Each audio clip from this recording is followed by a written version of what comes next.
normal, wet, gravel, mud.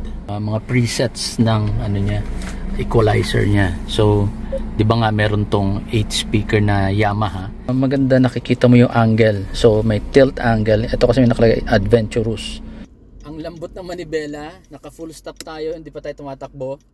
So, paakyat tayo, tingnan natin. So, at this position, very comfortable, confident ako na nakikita.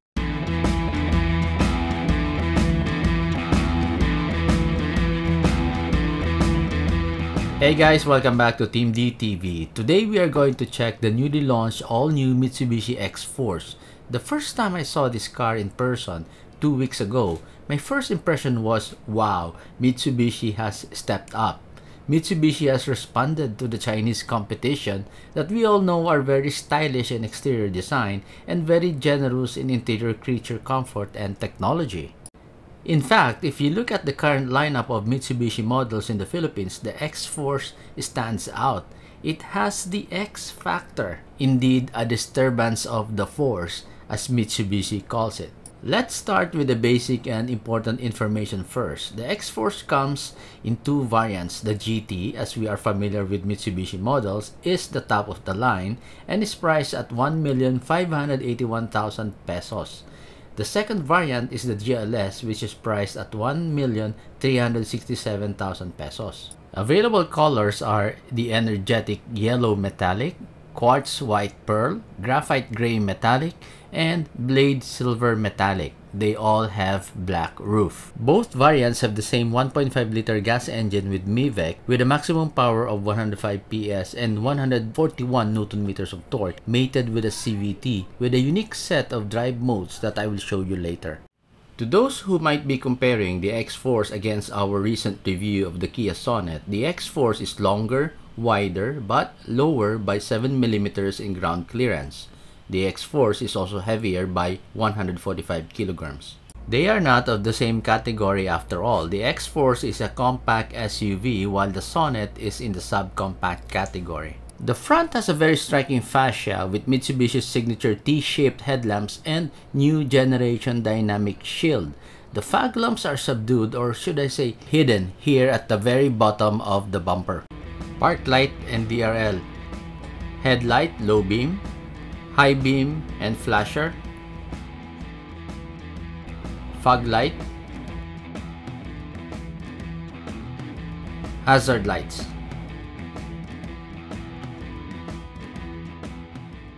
Pagdating naman sa likod, the rear was not left out. It is as stylish as the front, with Mitsubishi's signature T-shaped tail lamps that matches the headlamps. Park light, brake, hazard, reverse.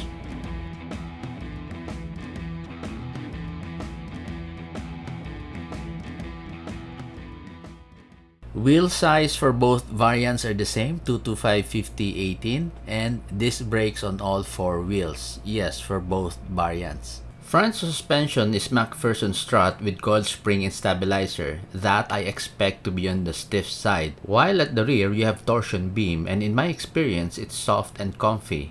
Let's see in the test drive later. It's lock, unlock, and then for the tailgate. So pag nilock mo siya, ayan, may single flash, and then when you open, unlock, ayan, ipa-flash siya, and at the same time, nag-open yung nag-unfold yung side mirrors. I think typical yan sa mga features ng Mitsubishi, no? Try natin, lock natin ulit, and then ayun, fold, auto fold.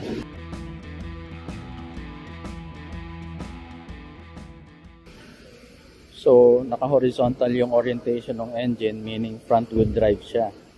So silipin natin, dito yung radiator mo, and then andun yung radiator fan, and then nandun yung alternator niya, engine support, ABS module. Ang lamig ng aircon talaga kahit kanina sa loob, ayan, nagpapawis. Nandun yung expansion valve. What else? Dito yung battery mo, ito maliit-liit, di ba? Naalala nyo guys, yung nireview natin yung CS15, sabi ko, ang laki-laki ng battery. Kasi typical na battery ng mga 1.5 engine, ganito lang kaliit eh.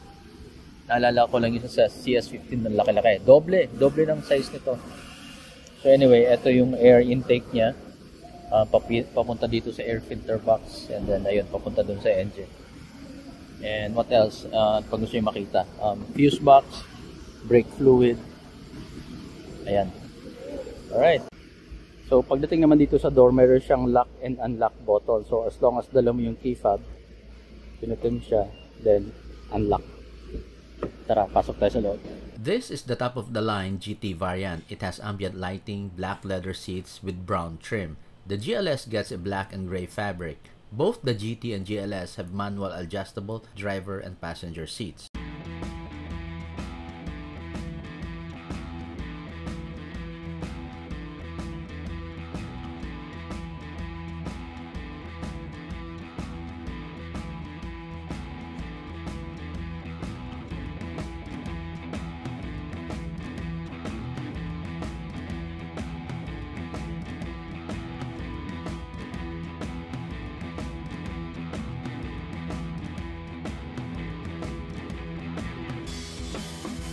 This is plastic with diamond design and texture. Then you have here a white melange fabric with soft padding. I'm not sure if I pronounced that correctly.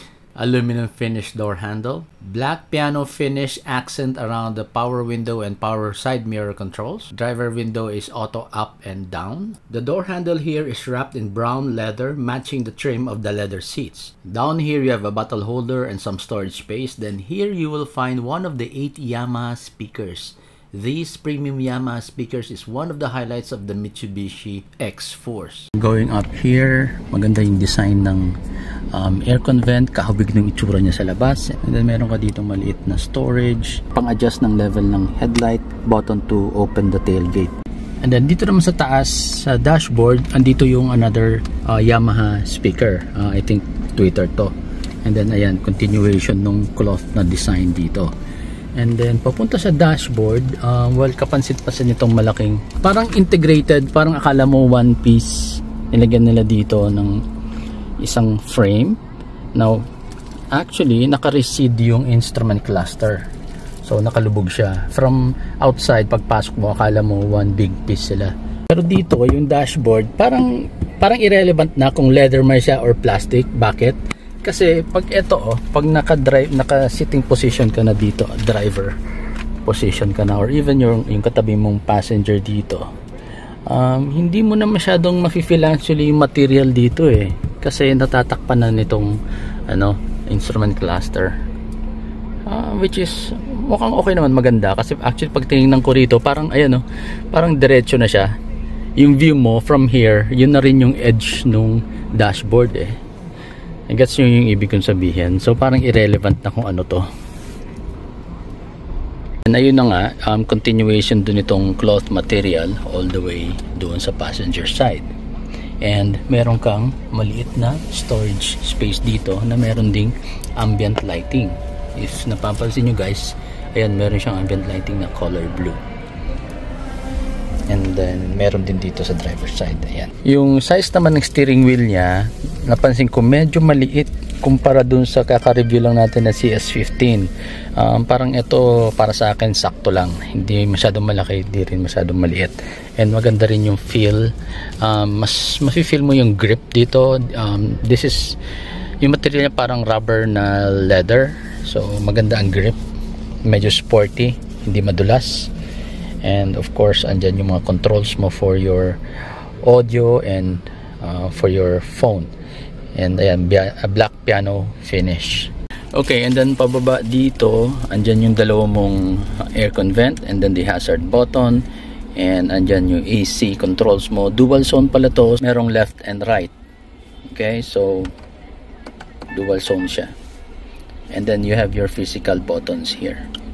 So down here, meron kang 12 volt socket. Walang nakaspecify kung anong maximum wattage. USB-C, USB-A. And then eto, merong cellphone holder that looks like merong charger. I mean wireless charger. Storage dito. May maliit na storage, both both sides, left and right. And then andito yung start stop engine, and then ayun, black piano finish, and then electronic parking brake with auto hold, and then andito yung drive mode mo. Mamaya ipakita ko sa inyo kung ano itsura niya pag ginalaw. And then down here, ayan, meron kang I'd say medium size na cup holders. Pag open mo, sturdy ang pagkakagawa, yung hinges niya hindi maluwag. And then inside, ayan, may maliit ka lang ditong, well, sakto lang na space ng storage. Pero ito maganda sa kanya, meron siyang parang cooler. Actually, ano to, aircon vent din to. Ayan, oh. So nag-step up na rin talaga si Mitsubishi, ano? Yung mga features na nakikita natin sa mga Chinese cars, nandito na.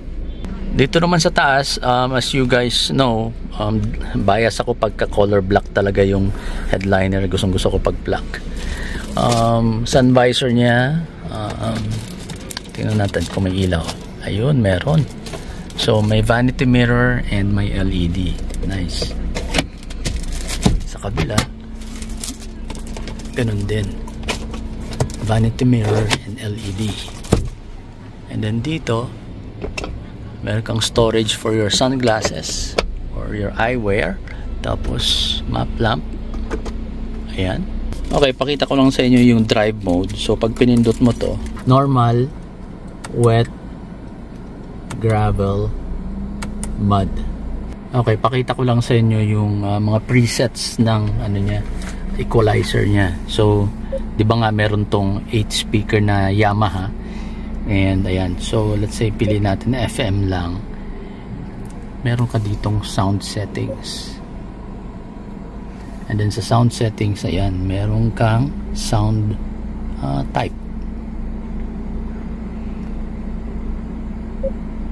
Ayun, may signature, may lively, may powerful, may relaxing. Meron siyang ganito, oh. Maganda, nakikita mo yung angle. So may tilt angle. Ito kasi yung nakalagay adventurous, kung anong pipiliin mong gusto mong makita sa screen, right? So adventurous, tapos ano to, reliable, responsive. Ayos, ang ganda. Akala mo pang off-road.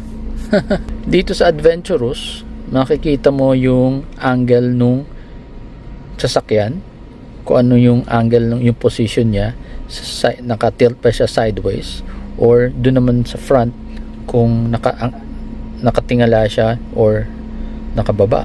Ayan, right now may nag-customize na nito. Yan ang ma-view mo habang nagda-drive. Ang galing, oh. Voltage ng battery, ito meron na dito.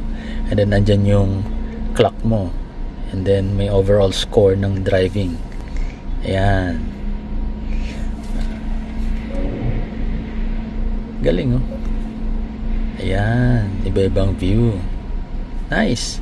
Location natin. Reliable. Steering, AYC, traction control. AYC is active yaw control. Tama? Tsamba ko lang, pero mukhang yun ngayon. Responsive. Ayan, yung torque, engine speed, acceleration, fuel economy, average kilometers per liter. Ito instant, ibig sabihin yung real time na kilometers per liter na consumption mo. Parang mas gusto ko yung settings na yan. Ang tawag dyan, responsive. Okay.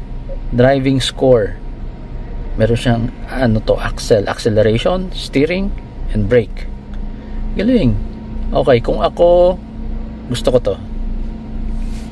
Okay, naka-reverse. Ayan. Maganda, ang laki ng screen. Maliwanag din naman. Okay, dito naman tayo sa instrument cluster. Pinatay ko muna yung engine para makita nyo. Start natin. Yan. Oh, may ganun siyang intro. So, meron siyang rectangular na speedometer, ano? Top speed niya is 200. And then, ayan, nag-warning na siya ng, ano, low fuel. And then, nandun sa left side, yung temperature gauge mo. And then, ayan, naka-activate yung parking brake. Drive mode mo naka-normal. So, nandito pala yung button to cancel the low fuel warning. So, ayan, natanggal ko na siya dyan. And, ayan, more information. May driving range ka, estimate. Tapos, andyan yung trip meter mo, trip B. And, ayan, may iba-ibang modes. Ayan, merong digital compass, and this is for your audio. Ano to? Okay, may lane keep assist. Here at the back, there is more than enough space for my size of 5'6". In front is my driving position. I have more than 3 fists of space. The headroom can easily accommodate a 6-footer or taller, I think.